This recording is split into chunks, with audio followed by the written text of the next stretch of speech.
Kuldeep ji, thank you for speaking to us here on Times Now. I just want to know from you, when you read about the entire incident, you saw the various twists and turns, and now the Pune Police is at pains to kind of defend itself and say that there is action that we are being, looking at.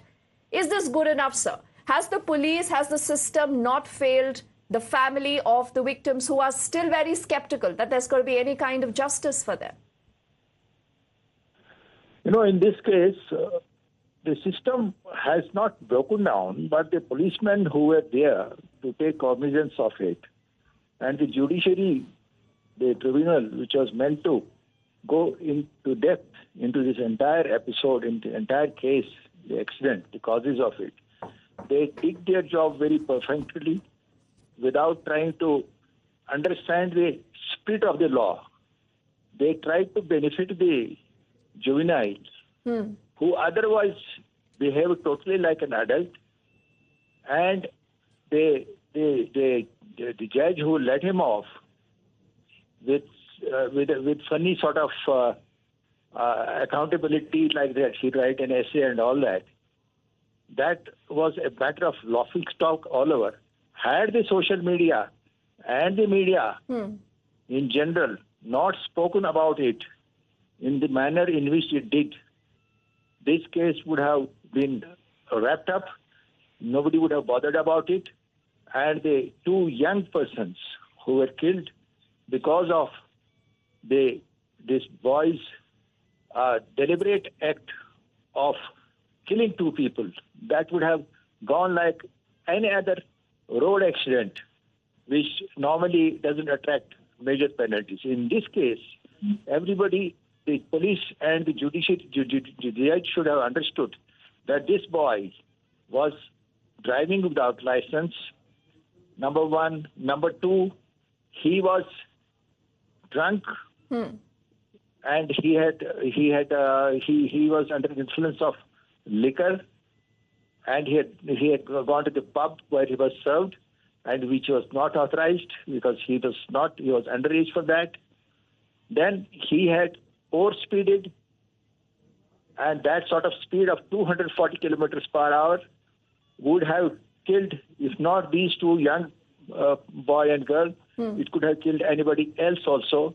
So this entire action, and the father who gave the car to him, who kept the car at his disposal, and the driver who had taken the permit, who didn't want to give the car to this boy for driving, and he sought the permission of the father of the boy, who asked him that he should be allowed to drive. All these people are culpable for the murder.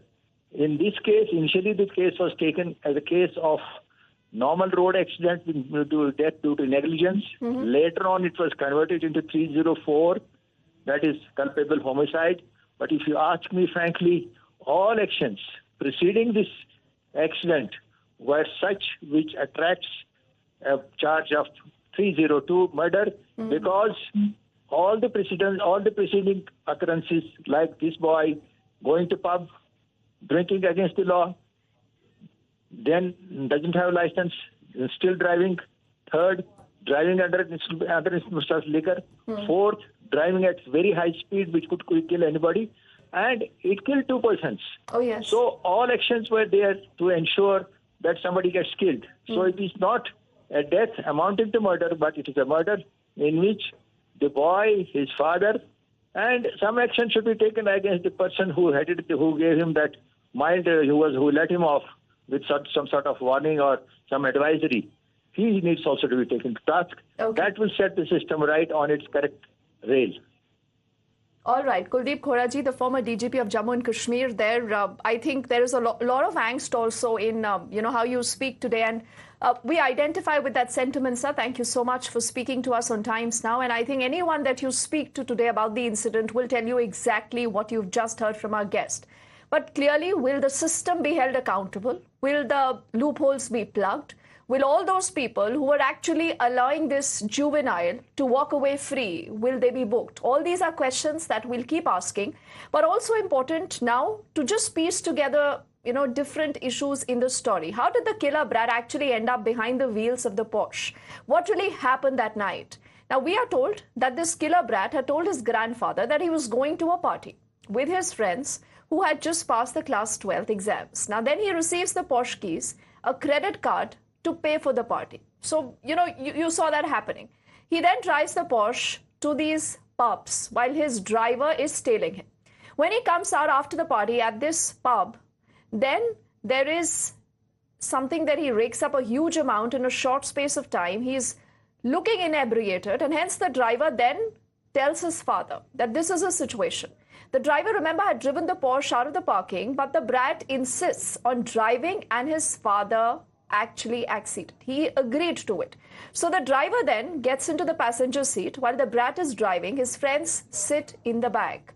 And clearly, there is an attempt now to also underscore the fact that it is the driver who was driving it, not the juvenile, but clearly we'll see where the story goes.